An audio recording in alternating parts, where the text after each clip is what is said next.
Jennifer, under the theme of your presidency, Imagine Rotary, you're asking us to dream big.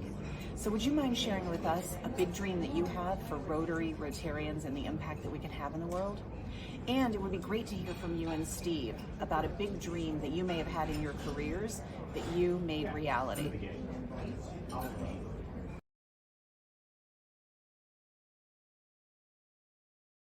One of the reasons why I selected Imagine Rotary as the presidential theme for the 2022-23 year is that it is about dreaming. It's about imagining what's in front of us and all of the things that we can tackle, all of the world's most pressing challenges that we are able to, in some way, shape, or form, influence and or affect.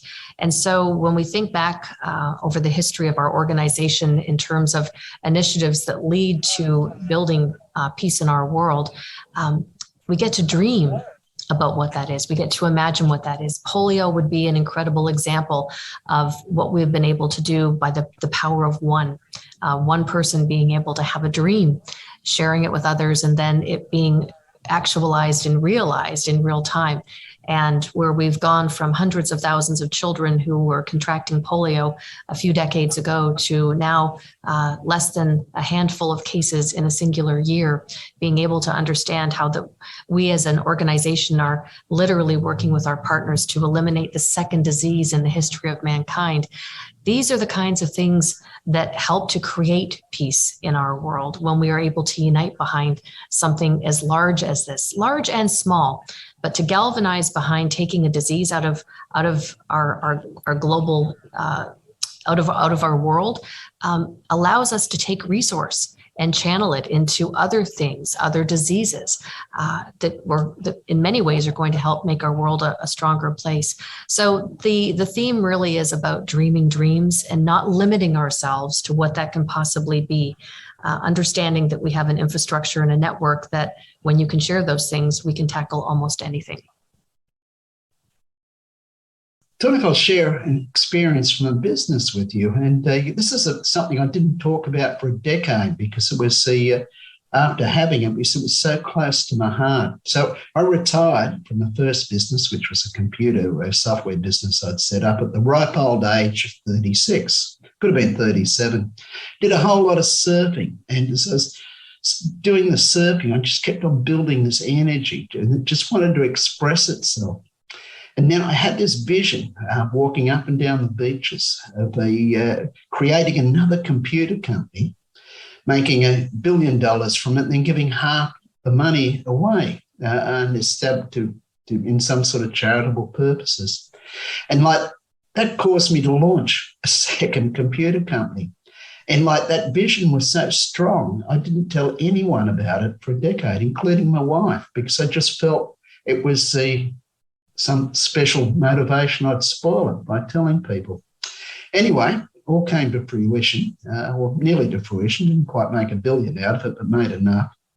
From that, I established the charitable foundation, and that's now helped 3.6 million people, of the poorest of the poor in the world. And from the experiences with that, which a lot of them in conflict zones, near post-conflict zones, I got the concept, the Global Peace Index, which launched the Institute for Economics and Peace, and which led me to this conversation today. But I think that was one where it's just had this vision, The vision was beyond what I was actually doing. It was 2 steps removed, if you like. And so I think then the main thing which makes it all come about is just hard work, inspiration, hard work, and really having a purpose and enjoying what you're doing.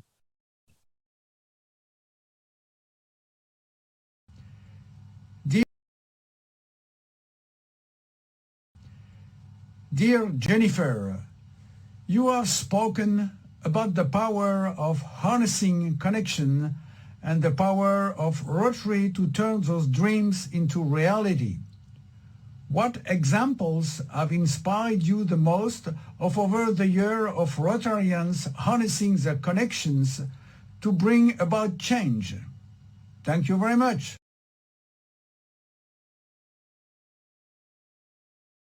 Well, the landscape that we have been through over the past 2 years has punctuated more powerfully than ever before the strength of connectivity, the strength of connections. And one of the things that I like to talk about is the fact that Rotary exists very much unlike countries where we have no borders or boundaries, and that we get to, in essence, act as a big global country unto ourselves. And we've all wanted to be connected, more connected in terms of virtual technology. And look at what the pandemic has given to us. We've been through such a horrific experience, yet at the same time, I think our connectivity has never been more positive and more powerful. And I mean, we can certainly discuss the pros and cons of a lot of that connectivity, but for us as an organization, it's brilliant. And it's not unusual now to be sitting on a Zoom meeting, a Zoom call with someone in another part of the world, and it is absolutely normal. And to think of the number of people that I've met in virtual platforms over the past couple of years that I actually consider to be good friends now that I've yet to meet in person, it really has changed things. I think for any of us who are, listening or part of this conversation today, it's the kind of thing where I don't know that I pick up my phone as often or as frequently now and make a phone call as I do set up a link so that I can see people. And the power of what that's done for us to be able to see facial gestures, to see body language, posture, how we're talking with each other. When you talk about developing connections and the end result of wanting to create peace in our world, when we're able to connect in a much deeper, much more profound way, that's when we build world peace through understanding. And that's the hallmark of who we are as an organization, is knowing that we break down those barriers and we're able to create dialogue that does help to change things. So this is a really incredible time for us, this time of connectivity, and I don't see that changing. I think that that's something we need to take with us as we move forward into the we refer to it sometimes as the before times and the after times. Now that we're coming hopefully solidly into the after times, I hope that we continue this. It's been a profound change.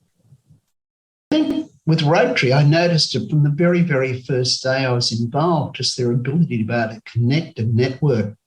So, for example, I turned up in the headquarters in Everton and happened to have the global board meeting on. And so I was asked to give a presentation to the board. And sort of my father was a Rotarian, and I grew up with Rotaractors in the house as a child, and he was president of his local club and I think a district governor as well. So shared those experiences, and I met a whole bunch of new friends, and things moved on from there, and obviously sort of moved on into the partnership we've got now. But just some of the things which come out of that, it just absolutely blown me away.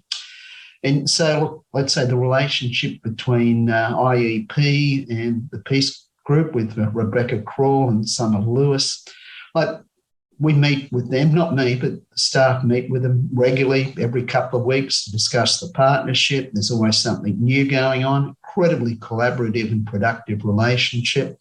But two things I've just hit which really blow me away. And the first one is sort of in Nigeria. So we're in the process now, which has come through few of the Rotary clubs in Nigeria. We're training 1,000 people registered to be trained as Positive Peace Ambassadors. We're in the middle of that training group now. I think we've already completed about 400. And another one was in Ethiopia with Sharon Ashton. So she's got some great relationships there, who's a well-known Rotarian. We leveraged with her into there and trained another 350 people as IEP ambassadors to work on peace. And these are large numbers of people who are now working on peace, and all because the Rotary relationship and just the imagination and power of individuals. Hi. My name is Sofia Guerrero, and I am a Rotarian from Club Rotario de Quito, in Quito, Ecuador. The COVID-19 pandemic has exposed an unnoticed fragility across low and high-income countries.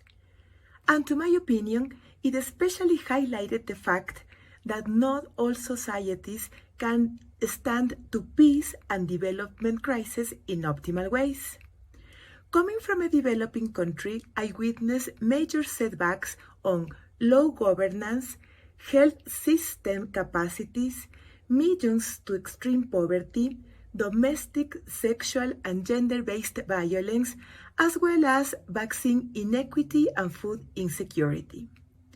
At the same time, I must mention engaging gains achieved like communication, which improved dramatically, medical advances and health processes accelerations to save lives, not just from COVID, but also from different illnesses that seemed impossible to be cured. Digitalization opened new opportunities for job creation and human interaction. Geographic boundaries seem to not exist anymore.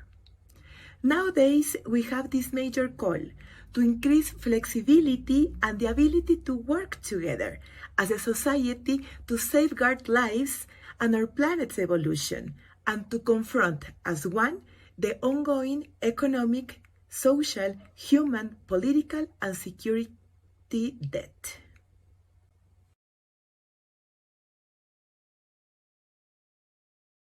Well, in many ways, COVID has changed all our lives. I was a gentleman who used to travel 6 times a year, 6 around the world trips, had been doing it for over 30 years. I haven't travelled for 2.5 years. And what we've done is we've replaced it with Zoom. And in many ways, that's been a boon because I now find that I'm doing a lot more international speaking than what I ever did because I don't have to travel to a conference anymore in doing it. So I think that concept of sort of a virtual world opening up has been profound. But I'll now pull back to the peace and conflict work which we do. And so we've just released a global terrorism index. And one of the things which is most profound in that has been the drop in terrorist instances in Western countries. And by the West, I mean Western European countries, US, Canada, Australia, New Zealand, Japan, countries similar. And so what we've found is that the number of terrorist incidences or attacks is down 75%. We put a lot of that down to the lockdowns, which have been associated with COVID. So there's not such big targets to attack. People aren't going out anywhere near as much. And the other thing is just to turn inward. So people now a lot more concerned about their personal safety and health. And so a lot of emotions have turned inward. So, and that's postulation, but we think that's there. But combined with it, violent demonstrations are also down about 8%. And they had been increasing for the last decade about 10% per annum. And it was a pretty steady increase. And so that's one of the things we can see coming out of it. But I think the long-term impact of COVID is the impact on the economy. So if we look at debt currently, we look at it in the advanced economies, and you look at, and this is gross debt, and it's all government debt, individual debt, and corporate debt. It's 245% of GDP. And so this is profound. And so we've got rising inflation currently. And so the effects of this could be very dampening on economies locally and globally. And that then will have a whole knock-on effects in terms of increases in violence. But we still have to wait and see how the next couple of years unfold. I think that one of the greatest gains or achievements, if you will, from COVID, if we can take opportunities out of it, is reflecting upon the fact that every man, woman, and child transited through this together. No one had a pass. No one, was able to say that they had enough money, they could buy their way out of it. We all had to go through this. And I think it's been an incredible global level set. And just the way that we are able to interact and interface with each other, that, I don't know, it's created, I think, in many ways, a level set of humanity. And, even the world leaders of our countries were broadcasting from their dining room tables. And for all of us to sort of have something so incredibly shared, I think that's been quite profound. Clearly, we know that there's a lot of things that have caused us to struggle out of this as well. And isolation, which has led to all sorts of different kinds of mental health issues. That's been of extraordinary challenge. But then the opportunity that's come out of that is to see the best of humanity. People, certainly in Rotary clubs around the world, reaching out and making sure that neighbors and colleagues and friends and loved ones have been looked out for. And, we've seen even in the midst of COVID, that didn't stop natural disasters and different things like that from happening, and how we've been able to rally, not just Rotary clubs, but humankind, how we've been able to rally around taking care of each other in many ways. So I think we've seen the best and the worst of what's been going on in our world. And I think it's incumbent upon us to take the best from the worst and figure out how do we move forward in this space and not forget what we've just been through. It's going to be really easy to be able to say, oh, look at things are back to normal and move on. Steve was just talking about traveling. I've had the opportunity over the past couple of weeks to travel a little bit, and it feels relatively normal. I can tell you this much: I'll continue to wear a mask even once the mask mandates go away, because just feeling healthier during travel is something that I think I'm going to want to make sure that it stays as part of my new protocol. But taking that best of the worst is something I think we need to all focus a lot of attention on, and not just try to get back to what was normal. And, as we come out of this right now, we are seeing a lot of instability. We're seeing a potential world war breaking out. We're seeing all different kinds of things, the rising inflation that Steve just talked about, the rising costs of everything. So it's an opportunity, I guess, just to sort of round it out. It's an opportunity for us to be better to each other. And I think at the end of the day, if we can count that as the biggest victory out of what has been a horrible situation, that leads to peace in our homes, peace in our countries, peace in our hearts. And that's, I think, what we all strive and want.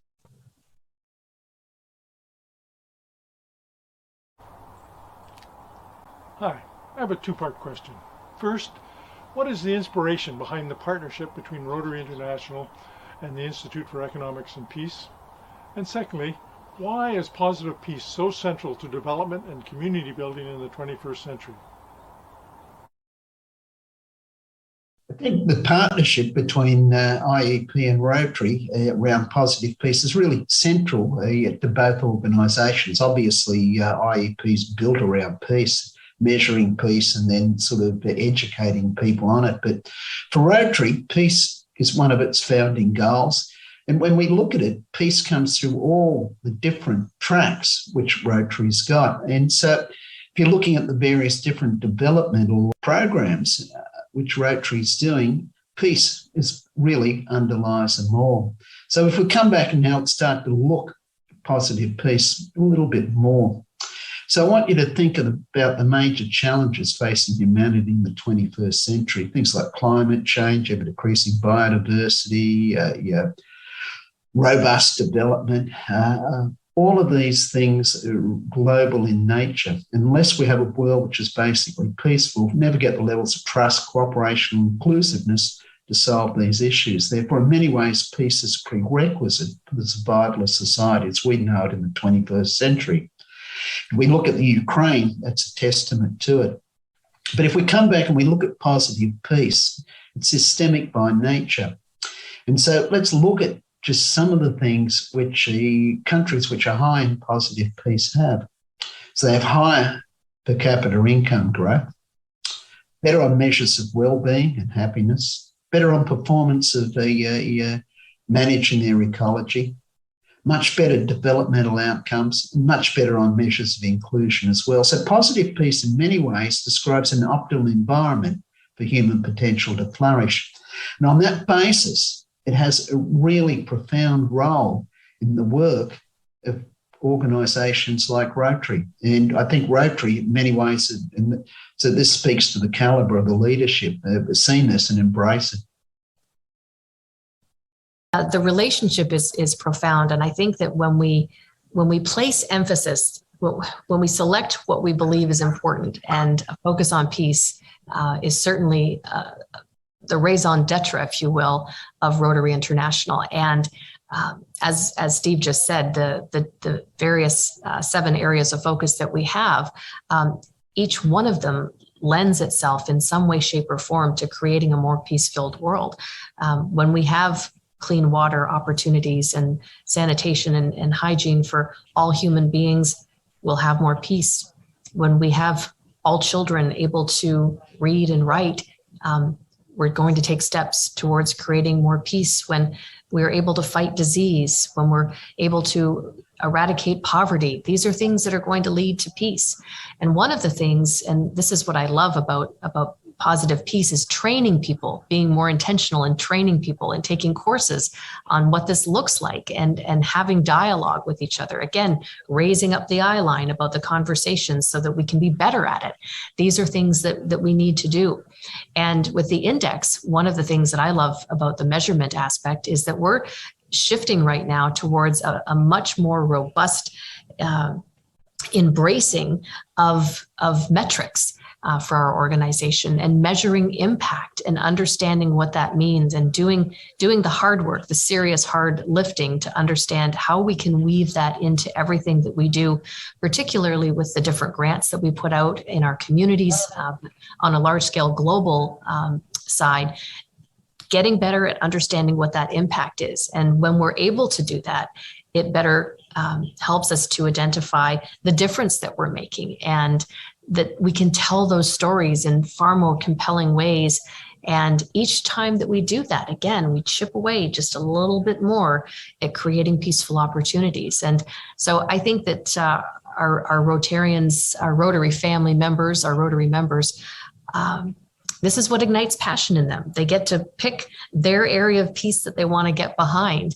And in doing so, as a collective, as 1.4 million of us, we're able to make some pretty significant changes. And our vision statement, together, we are people of action who unite to create lasting change across our globe, in our communities, and in ourselves. And that all resonates back to me as, again, creating peace within ourselves creates a more peaceful world.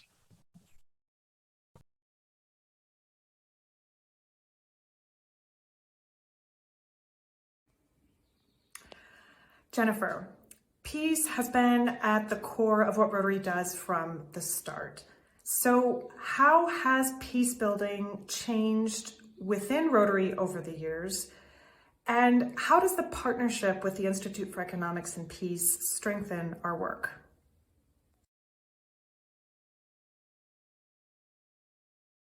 I think peace building has changed over the years, primarily because we have more tools, we have more awareness. If you think about social media, let's just say, for example, the ability for us to connect in such profound ways so quickly across, something can happen in one part of the world, and within seconds, we all know what's going on. If you think back to, a few decades ago, let's say 50 years ago, we relied on newspapers that took time and space and everything for us to be able to understand complex issues. So that's both good and bad, because we get a lot of it coming at us, and we see how, let's just again use social media as an example. It works for good, and it also works for evil.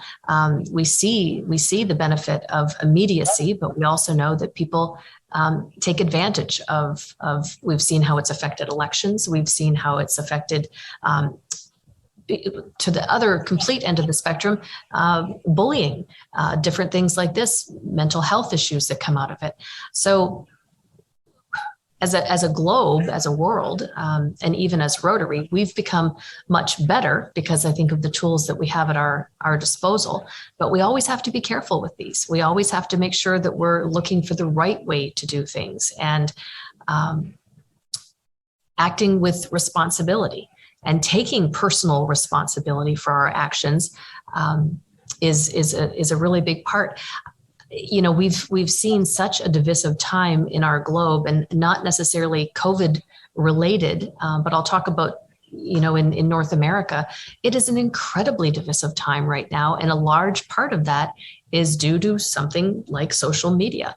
But at the same time, we also see the wonderful benefits of it. So it's very much a measurement of how we take the things that are at our disposal and do the best with them that we can. Well, what I'd like to mention really is that we start to think about peace and conflict. The study of it really is fairly new. The first Peace and Conflict Centre was actually set up at Bradford University in the mid-60s. And if we think about it, that's only 60 years ago. And I think when I started to get involved, maybe about 17 years ago in peace, what I profoundly realised that when we studied peace, a lot of the time we're studying conflict. So what we're doing is we're trying to stop conflict. But the study of peace isn't actually the study of stopping conflict. They're actually different concepts. I guess there's a bit of an analogy there, if you like. So if you think of health, like great breakthroughs in health, in terms of the study of pathology, none of us are going to die of a heart attack young, curing cancer. So really important and great. But it wasn't until we studied healthy people we knew how to stay healthy. Right exercise, correct mental disposition, good diet. You're not going to learn any of those things through studying someone on their deathbed. So peace is something like that. You've got to study the healthy societies. And that's where positive peace comes in, because it's really purely empirically driven, mainly through mathematical modelling and statistics. And so it gives us the insight in what we've got to do to create peace. But it also gives us a profoundly different way of being able to view things. And so I'll give you a practical example. Okay, this comes from a gentleman called Jude Mbumbi from the Sissi Islands, the club in Uganda. So we did train along with Rotary, 180 people on positive peace, and did a couple of different sessions. And Jude was one of the people trained. And the club was running a project which was to deal with literacy, and been at it for 2 years. And literacy, and it was incredibly poor rural area in Uganda, and hadn't really sort of changed the outcome, the scholastic outcome. And then so he took the positive peace framework and viewed the project through the 8 pillars and came up with a number of things which they wouldn't have thought of doing. And sort of 3 of them I'll hit and try and do it very quickly. So the first was to deal with the acceptance of the rights of others. And they noticed that a lot of the girls weren't going to school 4 days a month. And that was simply because they were menstruating, and so they stayed at home. So they then provide sanitary pads and some separate toilets for them. Now that improved attendance rates and improved their scholastic rates because they were more focused. Another one, which you've never realised unless you're looking at it through a different lens, was good relationships with neighbours. For a school, you'd take it for granted. And what happened was the kids at lunchtime were going out and raiding the fruit trees in the farms around them to get food because they're simply hungry. And this was causing great problems with a lot of the neighbours, because every apple, every pear, they're meaningful in those really poor environments. So they planted fruit trees and then put a porridge filling program in at lunchtime, which only cost a few cents a person, so pretty cheap. And the final one was free flow of information. And what they did there is they went out and talked about the program on the local radio station, so that talked about what they were doing and how it was operating. So now, what's the outcome of all that? The attendance rates at the school went up 250%. They had to build new classrooms, overcrowded. Scholastic rates went from 30% of the students being in the top 2 divisions within the local district for 60% of the kids. And the reason for this coming about was the improvement in the attention rates, because when the kids were getting some food at lunchtime, the brains had the activity to concentrate through the afternoon, where before it was falling off. Why did the attendance rates go up? When they put it out over the radio that there were free food at lunchtime, a lot of parents now started to send their kids to school because it was one less meal they had to provide for. Therefore, the positive peace, in the lens of it, it's a practical example of how positive peace and the projects of Rotary come together and fit neatly.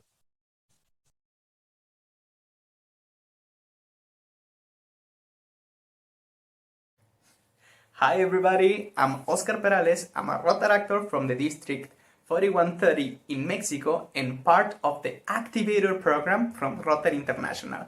So working with youth is a key part on the peace building process, but another key part is working with the society.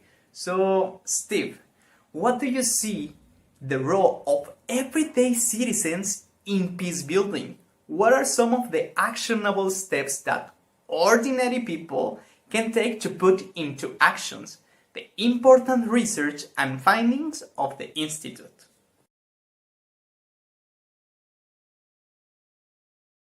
Yeah, this is a question I get often. And a lot of the people, when they think they're building peace, they think of the war in the Ukraine and how can I go about stopping that? But peace is an everyday activity. It's an everyday exercise. And really, sort of, we have a positive interaction with an individual, and that has a flow-on effect. Whereas if we have a negative interaction, it has another flow-on effect. So, look, peace at a very basic level, it's really simple. When you go into a coffee shop, you're going to get your coffee in the morning. Be nice to the person behind the counter. Make them feel good. Say hi, just being pleasant. And that is, in many ways, creating peace. It's also sort of just the way you deal with your family and with your fellow workmates. It's a matter of sort of, if something's starting to annoy you, it's a matter of just taking a little bit of time to think about it before reacting. That's really simple. But it's more than that. You can join local communities and do things within your community. And as we've already said many times in this series of interviews, is like small developmental programs within your local community. They help bring peace. If it's a Rotary club, putting in some swings for kids to play on in a underprivileged area, that just enlivens the kids, enlivens the parents a little bit to be more happy. Happy people tend to be peaceful people. And then you can always move on and join other organisations which are working on bigger issues, global issues. You can fund organisations with small amounts of money. Could it be just be $20 a month? All helps. You can sign petitions for large organisations where they're trying to lobby governments or international organisations around the things you care for. So there's some of the things which people can do. I love what Steve said, that peace is an everyday exercise. I think that is so true. And if we look at it that way, in small little increments, it's not trying to bite off, it's one bite of the apple, not trying to eat the whole apple at once. And I think that that's a wonderful way to look at it. One of the things that actually my husband Nick and I are doing during the year that I'm serving as president is creating an Imagine Impact Tour. And what we're doing is we're traveling to, we have 7 areas of focus, but we're actually having 8 stops, 8 global stops that we're going to be taking, including polio as a separate one outside of disease prevention and treatment. And so we're going to 8 different locations to showcase the impactful, sustainable, large-scale projects that Rotarians are doing in different parts of the world. And we're bringing along with us top-tier media and influencers, some celebrity in some of them, some social media people, and raising the eye line about what it is that we're doing, primarily to an audience outside of Rotary so that they understand the kinds of things that we're doing. And I'll tell you a few of them in a second. But also that when these stories are then told back through different media outlets and channels and different ways, it creates point of pride for all of us seeing our stories being told as well. So each one of them, as I've said earlier, each one of our areas of focus leads to creating peace. So we're going to be going to the South Pacific Islands to highlight how Rotarians in Australia and New Zealand are immunizing 100,000 children for pneumonia and for HPV and for rotavirus. We're going to be going into Uganda, working with the Makerere Peace Center there that we have established, and the cohort of students that's currently at our Peace Center there. We're going into Nepal to talk with women there in terms of community and economic development and the education opportunities that have been provided for them that have helped take them into space of entrepreneurship in many ways. In Pakistan, we're going to be visiting with frontline aid workers who are providing immunizations on a day-to-day basis, risking their own lives. Just a couple of weeks ago, 8 of our immunizing workers in Afghanistan were assassinated while they were conducting polio immunizations. These people are truly putting their lives at risk to try and ensure that every child receives this life-saving immunization. In Guatemala, we're going to be meeting with students, particularly female teachers and moms and students about the power of education and literacy, basic education and literacy. In the United States, we're going to be looking at the pollination projects that are going on and the environment, and in particular, pollinator types such as butterflies and bees to the sustainability of our planet. So we're going to be going to a number of different places. Zambia is going to be focusing on the elimination of malaria out of our world. There is a target in our first project of scale that we're doing there to eliminate malaria in that country by 90%. And we're doing it, and we're making these strides. So every single time we focus on one of these kinds of things, it helps to create peace. And so being able to tell these stories and make sure that the world knows about the kinds of things that we're doing, I'm really excited about what's going to come out of that in the course of the next year.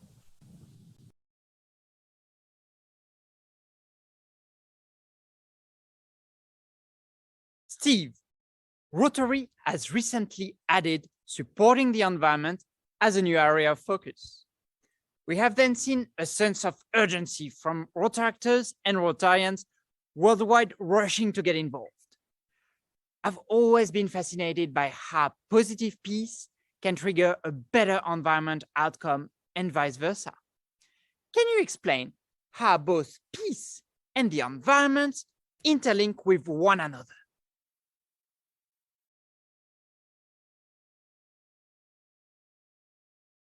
So what I'd like to say, we recently produced an ecological threat report. And what blew me away, the countries with the worst ecological degradation are also some of the most violent in the world. So, for example, if we looked at the 15 countries facing the most ecological threats, 11 of them are currently conflict zones. And so if we look at this now and we dig deeper, and I'll use probably the Sahel in Africa, that just sits at the northern end of sub-Saharan Africa, under Morocco. And now, if we look at that area of the world, it's suffering from probably the most systemic threats. And it's also the epicenter of some of the weakest states in the world. Of the 10 countries there's been 8 revolutions or attempted coups in the last 18 months.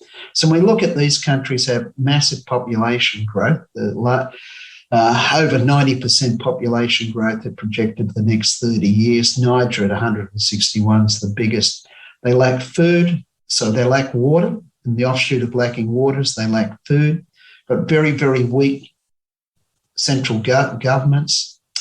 And the governments haven't got the ability to be able to project a rule of law. And so you've got a lot of terrorism, mainly along the borders of the countries, and that's because the government's lack of projection, very, very little business environments, huge numbers of refugees.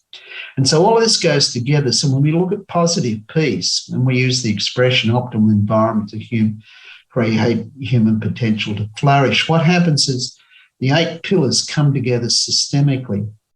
and they all feed off each other. So you've got well-functioning government, a strong business environment, high levels of human capital, free flow of information, low levels of corruption, to name 4 of the 8. And so all these and the other 4, they all interact together.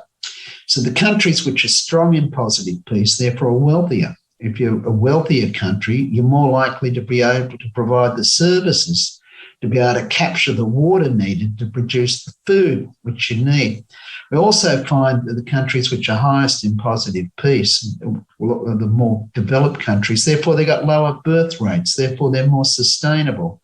And again, this brings us back to the environment. Because the environment is not as overstretched, and this is not that we don't have to focus on the environment in the developed countries, but it's nowhere near as overstretched as a lot of the less developed countries. It also means that if they haven't got the money to, they haven't got the ability to grow their own food, let's say like Singapore, they've got the ability to have the industries which garner the exports to get the money to purchase the food and bring it in. And so the whole thing's systemic in the way it comes together. And that's why you see the countries which are high in positive peace performing much, much better in terms of their performance on the ecology. So Rotary jumped into adding the environment as an area of focus 3-4 years ago. And I had the opportunity to sit on the working group, the task force that was looking into whether we wanted the environment to be a standalone area of focus for Rotary or whether we wanted to wind it into the existing 6 areas that we had. And as we did the research on it, we started to be able to carve out looking at global grants that we had been doing in our areas of focus. And what we realized was that more than $18 million of grants that had gone out recently had some application to the environment. And so it started to tell a different kind of story about how Rotarians were already doing things for the environment. And it really made a solid case to saying this needs to be a standalone area. And one of the things that I love about it is that it has engaged so many different members in a different kind of way. Particularly our Rotaractors have jumped right into the environment. One of the things that we talked about, and it was a bit of a challenge in the conversation as we were discussing about this area, was the terms climate change, for example, and how those 2 words can be very politically charged. And you know, as a non-religious, non-political organization, you know, we try to walk a fine line to not be political. But at the end of the day, doing the right thing for our planet is not political. We don't have a planet B, we only have a planet A, and we need to treat her well. And so I am just so heartened by the kind of things that Rotarians and Rotaractors, Rotary members, are doing around the world. Anything as simple as removing plastics from our waterways, to cleaning up streets and roadways, to harnessing water and using it in more environmentally friendly ways. There's no shortage of ideas of what people can do. And it comes back to that thought of the power of one. Just one little change. My niece, 10-year-old niece, started collecting the caps off of coffee cups, the plastic caps. And she found someone who now turns them into another kind of product and repurposes them. And you know, the fact that she's 10 and that speaks to her, I think it's pretty cool. And I think it's an opportunity for every one of us to play some little part. It doesn't have to be big, but if we all do something, then we can change everything.